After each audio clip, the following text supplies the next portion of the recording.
Salam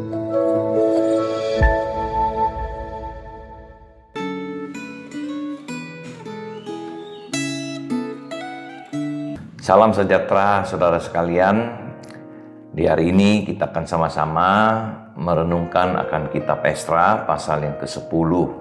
Kiranya refleksi Gema ini bisa menolong kita sungguh-sungguh menjalani hidup ini sebagai seorang anak Tuhan yang berkenan kepada Tuhan. Dan hari ini kita akan sama-sama belajar satu tema yang sangat penting bagi orang Kristen, saudara, yaitu pernikahan yang berbeda agama, ya. Nah, kita sebelum membaca firman dan kita merenung, mari kita sama-sama minta pimpinan Tuhan. Tuhan, tolong kami mengerti akan firman Tuhan, apa yang kami baca dan apa yang tidak berkenan kepada Tuhan, apa yang tidak menyenangkan hati Tuhan kami tahu, dan kami mau juga menjalani kehidupan yang sungguh-sungguh bisa menyenangkan hati Tuhan. Oleh sebab itu Tuhan, tolong kami ketika kami merenungkan firman ini, berikan kepekaan kepada kami terhadap firman-Mu ini ya Tuhan. Terpujilah nama-Mu, dalam nama Tuhan Yesus kami berdoa. Amin. Saudara, saya akan membaca dari kitab Esra pasal yang ke-10 ayat ke-10 dan seterusnya ya. Esra 10 mulai ayat yang ke-10. Maka bangkitlah Imam Esra lalu berkata kepada mereka, "Kamu telah melakukan perbuatan tidak setia karena kamu memperistri perempuan asing dan dengan demikian menambah kesalahan orang Israel. Tetapi sekarang mengakulah di hadapan Tuhan Allah nenek moyangmu dan lakukanlah apa yang berkenan kepadanya dan pisahkanlah dirimu dari penduduk negeri dan perempuan-perempuan asing itu." Lalu seluruh jemaah menjawab dan berseru dengan suara nyaring, "Sesungguhnya adalah kewajiban kami melakukan seperti katamu itu." Nah, saudara sekalian, kita melihat bahwa orang-orang Israel telah kembali dari tanah pembuangan. Mereka diizinkan balik. Dan ketika mereka balik, saudara, kembali ke dalam satu kondisi keadaan yang baik. Dan pada saat itu juga saudara, mereka mulai menikah dengan penduduk-penduduk setempat, orang-orang yang wanita-wanita khususnya yang tidak seiman, yang tidak percaya, tidak menyembah Yahweh, Yehova sebagai Allah mereka. Nah saudara, hal ini diwanti-wanti dari dulu, sudah diwanti-wanti waktu mereka tidak boleh mengambil wanita-wanita, perempuan-perempuan yang ada, yang mereka akan masuki tanah perjanjian itu, saudara. Tapi saudara, kita lihat di sini bagaimana bangsa Israel yang sudah dipimpin oleh akan Tuhan untuk balik dari tanah pembuangan itu, saudara. Mereka balik ke satu tempat di mana memasuki akan kehidupan yang baru. Dan mereka mulai lagi kembali melakukan hal yang tidak berkenan kepada Tuhan. Apa yang Tuhan sudah perintahkan, mereka tidak dengar dan mereka tidak lakukan, saudara. Nah, saudara sekalian, kemudian kita melihat dari firman ini, mereka ditegur. Mereka katakan, engkau tidak setia. Tidak setia kepada Tuhan yang sudah menyertai dan sudah membebaskan kalian semuanya untuk balik kembali ke tanah yang dijanjikan itu. Saudara, seringkali di dalam kehidupan kita, ketika kita sudah nyaman lagi, kita sudah lupa lagi apa yang menjadi perintah daripada Tuhan. Saudara, apa permasalahan daripada pernikahan yang campur ini? Pernikahan yang tidak sama-sama percaya Yahweh, Yehova sebagai Allah kita. Ya. Nah, saudara, di dalam kehidupan kita banyak orang yang kita ketemu di dalam hidup ini. Namun bagi saya pribadi, saudara, tentunya alangkah indahnya dan baiknya dan memuliakan Tuhan jika kita itu seiman. Kenapa seiman itu begitu penting, saudara? Karena nilai-nilai, cara pandang itu sama, ya. Kita berdasarkan firman Tuhan. Jadi tidak nanti kita mengasihi Tuhan, kita mau melakukan firman Tuhan, tapi pasangan kita yang tidak seiman, mereka mengatakan, oh itu cara pandang kamu, itu cara berpikir kamu, itu yang kamu mau lakukan. Tapi saya tidak demikian, saudara. Dan kemudian nanti anak-anak juga yang lahir, saudara, dalam keluarga yang berbeda agama. Anak-anak akan menjadi bingung dan orang tua seringkali mengatakan dengan mudah sekali, saudara, bahwa oh nggak apa-apa, anak-anak masih kecil, biarlah mereka tidak usah. Ya, nanti mereka besar, mereka yang akan menentukan jalan hidup mereka. Nah, saudara, seringkali pemikiran begini, pemikiran yang salah sekali. Kenapa?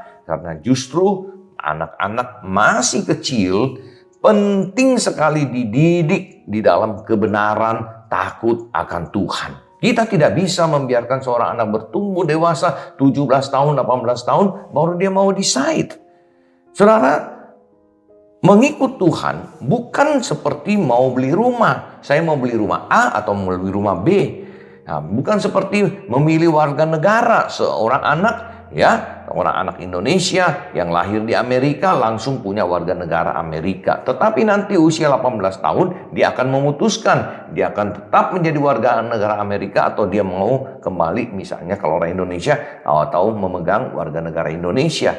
Agama tidak sama, saudara. Ya, kita bukan agama itu sekedar mau memilih yang mana. Tapi agama itu begitu pentingnya bagi anak-anak sejak mereka kecil. Mereka harus dididik. Ya, karena apa, saudara? Firman Tuhan juga mengatakan, didiklah orang muda semasa mereka kecil dan mereka tidak akan menyimpang. Kalau sudah usia 18, saudara, sudah terlambat, saudara. Oleh sebab itu, saudara sekalian, kita melihat kebahagiaan rumah tangga juga seringkali terganggu karena perbedaan akan iman ini, saudara. Ya, saya ada kenal orang, saudara, ya, pasangan yang satu ya pegang agama ini, yang satu pegang agama ini. Kalau hari Minggu pagi pergi ke gereja ini dulu, nanti sore pergi ke gereja yang lain lagi, saudara. Ini menimbulkan, saudara, seringkali kebingungan di dalam keluarga. Namun, saudara, yang harus kita pegang, kalau kita percaya Allah kita ini yang kita percaya, yang kita sembah, yang kita imani, Yahweh, Yehova ini adalah Allah yang benar, ya. Dan bahwa kalau kita percaya, yakin Yesus Kristus juru selamat penebus kita dan memberikan kita jaminan hidup yang kekal. Kita orang berdosa, kita ditebus melalui pengorbanan Yesus Kristus sebagai Tuhan dan juru selamat. Maka kalau kita punya iman itu, saudara, ya, Allah ini adalah Allah pencipta langit dan bumi. Yesus Kristus adalah anak Allah dan penebus juru selamat kita. Maka otomatis kita itu akan memegang teguh ini. Karena ini berkaitan dengan kehidupan kekal itu. Kalau pasangan kita berbeda, saudara, artinya, saudara, nanti dia kemana? Ya, setelah kehidupan di dunia ini dia kemana? Nah ini, saudara, kalau kita percaya, ya, Allah Tritunggal, Allah Bapa, Allah Putra, Allah Roh Kudus. Kita percaya Allah Bapa pencipta langit dan bumi. Yesus Kristus juga Allah Anak. Dia adalah Tuhan, Juru Selamat. Roh Kudus itu yang menjadi Allah yang senantiasa memimpin akan kehidupan kita. Saudara, maka kita percaya, ya, kita tidak akan mengimani lagi yang lain. Bahkan pasangan hidup kita pun kita tidak mau, saudara. Ya, karena kita tahu kemana akhir kehidupan seseorang yang tidak sungguh-sungguh beriman, percaya kepada Yesus Kristus sebagai Tuhan dan Juru Selamat. Nah, saudara sekalian, mari renungkan. Kalau kita orang dewasa, ya, kalau saudara sudah menikah, mungkin pasangannya tidak seiman. Nah, saudara perlu mencoba menginjili, mengingatkan kembali, ya, mengabarkan Injil kepada dia agar saudara betul-betul satu keluarga bisa seiman. Nah, untuk anak-anak, saudara, kita harus tekankan, ya, kita harus ingatkan kebenaran firman Tuhan ini. Kalau kebenaran firman Tuhan ini yang mereka pegang, Yesus Kristus sebagai Tuhan, Juru Selamat, Allah yang datang ke dalam dunia, mati menggantikan kita di atas kayu salib, penghukuman yang harus kita terima ditanggungnya, sehingga memberikan kita jaminan hidup yang kekal. Maka kita tidak mungkin, saudara, ya, akan memilih teman hidup, pasangan yang tidak akan seiman ini. Karena kita tahu kemana akhir daripada kehidupan manusia di dunia ini. Kiranya Tuhan menolong kita, saudara, hidup penuh hikmat, hidup takut akan Tuhan, hidup setia kepada Tuhan. Tuhan berkati. Kita berdoa. Tuhan, tolong kami untuk sungguh percaya kepada Allah yang benar, iman kami kepada Yesus Kristus, Tuhan Juru Selamat.